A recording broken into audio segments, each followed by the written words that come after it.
ሰላም ጤና ይስጥልኝ የሪፖርቲው ቤተሰቦች፣ ዛሬ የምንወያየው ስለ ፖለቲካ ሰላም፣ ስለ ሀገራችን ሰላም ወቅታዊ ጉዳይ በሆነው በምርጫ ጉዳይ ላይ ሶስት አንኳር ሀሳቦችን ማንሳት እፈልጋለሁ።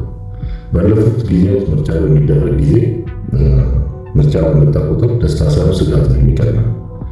ምርጫ ውጤት ሲመጣ ደግሞ ሁከት፣ የሰው ሕይወት ማለፍና የንብረት መውደም ይከሰታል። ዛሬ ይህ ታሪክ እንዳይደገም በዚህኛው ምርጫ ምን ማድረግ አለብን በሚለው ጉዳይ ላይ ለመወያየት ነው። ስለዚህ ቻናሉን ሰብስክራይብ አድርጉ። አጭር ቪዲዮ ስለሆነች ቪዲዮውን አይታችሁ ሀሳብ አስተያየታችሁን በኮሜንት ላይ እንድታስቀምጡልኝ እፈልጋለሁ። ወደ ቪዲዮ እንሄዳለን።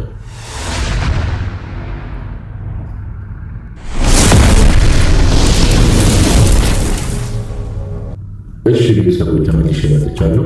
መጀመሪያ በመንግስት ጉዳይ ላይ አንድ ምርጫ በሚደረግ ጊዜ መንግስት እንደ መንግስት ምን ማድረግ አለበት የሚለውን ማየት ይኖርብናል ማለት ነው። መንግስት እንደ መንግስት ብናይ ትልቁ ኃላፊነት የእሱ ነው።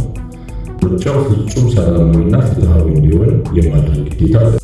ሁለተኛ ህዝቡ ድምፁን በነፃነት እንዲሰጥና ውጤቱንም እንዲያምንበት ግልጽነት መኖር አለበት። ጸጥታ አካላትን የሁሉም ዜጋ ደህንነት በእኩልነት የመጠበቅ ኃላፊነት አለባቸው። መንግስት እንደ አንድ የቤተሰብ አባል ወይም እንደ አንድ የቤተሰብ ኃላፊ አድርገን ብንወስደው መንግስት ለተቃዋሚ ፓርቲዎች ወይም ለህዝቦቹ እኩል ፍትሃዊና ዲሞክራሲያዊ የሆነ ምርጫ እንዲሆን የማድረግ ግዴታ አለበት። እሱም ብቻ ሳይሆን ምርጫው ታማኝነት እንዲኖረው የማድረግ ግዴታ አለበት። ወደ ሰፊ ሆኖ ይሄ ምርጫ በሰላማዊ መንገድ እንዲጠናቀቅ የማድረግ ትልቁ ሚና የመንግስት ነው። ሁለተኛው ተቃዋሚ ፓርቲዎች ናቸው። እንደምታደርጉ ሆኖ የኢትዮጵያ ተቃዋሚ ፓርቲዎች ሁልጊዜ ኔጌቲቭ በሆነ ነገር ነው የሚደመድሙት። አንድም ቀን አንድ ፓርቲ ምርጫው ፍትሃዊና ዲሞክራሲያዊ ነበረ፣ በአሁኑ አልተሳካልንም፣ በሚቀጥለው አስተካክለን ከህዝባችን ጋር አብረን ሰርተን ለሚቀጥለው ምርጫ እንገናኛለን ብለው ተጨባብጠው የሚሄዱ የፖለቲካ ፓርቲዎች የሉም። ይሄ ያለመሰልጠናችን ነው።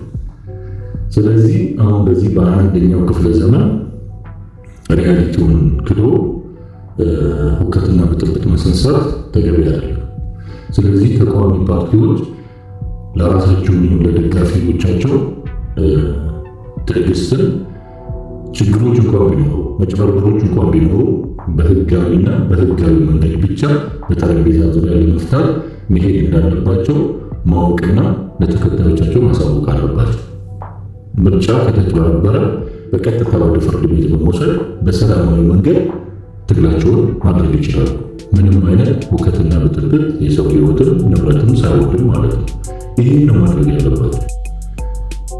ከተሸነፉ ደግሞ ሽንፈታቸውን አምነው ማሸነፍ እንዳለ ሁሉ መሸነፍም እንዳለ አውቀው ከድክመቶቻቸው ተምረው ደጋፊዎቻቸውን ይዘው በህዝብ ዘንድ አብረው ሰርተው ለሚቀጥለው ምርጫ የጎደሏቸውን ነገሮች አሟልተው መምጣት ይጠበቅባቸዋል።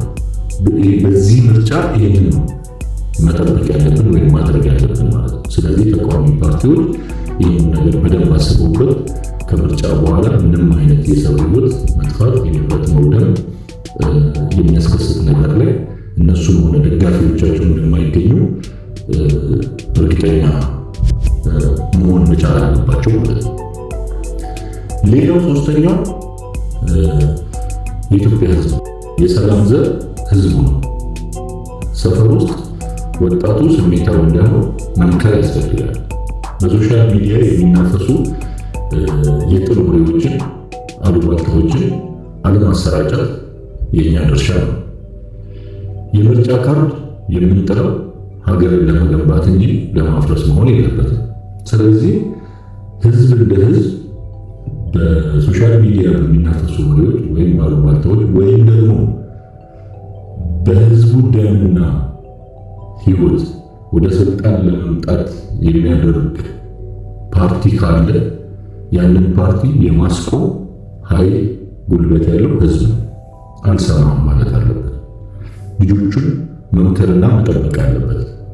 በዚህ በምርጫ ወቅት ከምርጫ በኋላ በሚፈጠሩ እውቀቶች ውስጥ እናት ስንት ዓመት ለፍታ ያሳደገችው ልጅ፣ አረጋውያን፣ ህፃናቶች እንዲሁም ኢትዮጵያ ረጅም ዓመታት የገነባቻቸው ንብረቶች እንዳይወድሙና የበለጠ ኪሳራ ውስጥ እንዳንገባ ህዝቡ ይህንን በጥንቃቄ መጠበቅ ይገባዋል።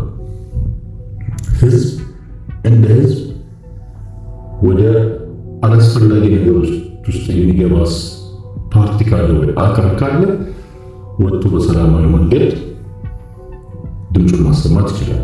ወይም ደግሞ በሰላማዊ መንገድ ሰላማዊ ሰልፍ አድርጎ ቅሬታውን መግለጽ ይችላል። አዘርዋይስ ግን በመበጣበጥ መንገድ ላይ ጎማ ማቃጠል የመንገዱ ማለት ነው። ነገ እኮ ራሳችን የምንጠቀምበት ነው እንጂ የአንድ ፓርቲ ወይም የአንድ ሰው ንብረት አይደለም።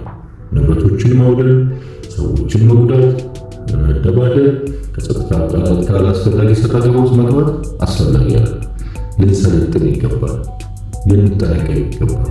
ሁልጊዜ ምርጫ በመጣ ቁጥር ሰው ማጣት የለብን፣ ንብረት ማውደም፣ ወደኋላ መመለስ የለብን። ያሉብን ችግሮች፣ ጦርነቶች፣ ረሃብ፣ የሀገሪቱ የኢኮኖሚ ዕዳ፣ ጦርነት፣ አሁን ያለው የነዳጅ እጥረት፣ እነዚህ ሁሉ ነገሮች፣ የኑሮ ውድነት፣ እነዚህ ሸክሞች እያሉ እንደገና ደግሞ ሌላ ሸክም ማምጣትና ማስገባት የለበትም። ስለዚህ ህዝብ እንደ ህዝብ ጥንቃቄ ሊያደርግ ይገባል። አላስፈላጊ የሆነ ትንኮሳ ወይም አላስፈላጊ የሆኑ ነገሮችን የሚያደርጉ ሰዎችን ተው ሊል ይገባል ማለት ነው። በዚህ ግጭት ውስጥ ወይም ይህችን የምርጫ ጊዜ እንደ ጥሩ ዕድል የሚጠቀሙ አካላቶች ሊኖሩ ይችላሉ። ባንዳዎች ሊኖሩ ይችላሉ። የውጭ አካላት ሊኖሩ ይችላሉ። ኢትዮጵያን ማፍረስ የሚፈልጉ ኃይሎች ሊኖሩ ይችላሉ። ስለዚህ እኛ ነቅተን ሀገራችንን መጠበቅ አለብን። ሀገር ስትኖር ነው እኛም የምንኖረው መቃወም መደገፍ የምንችለው።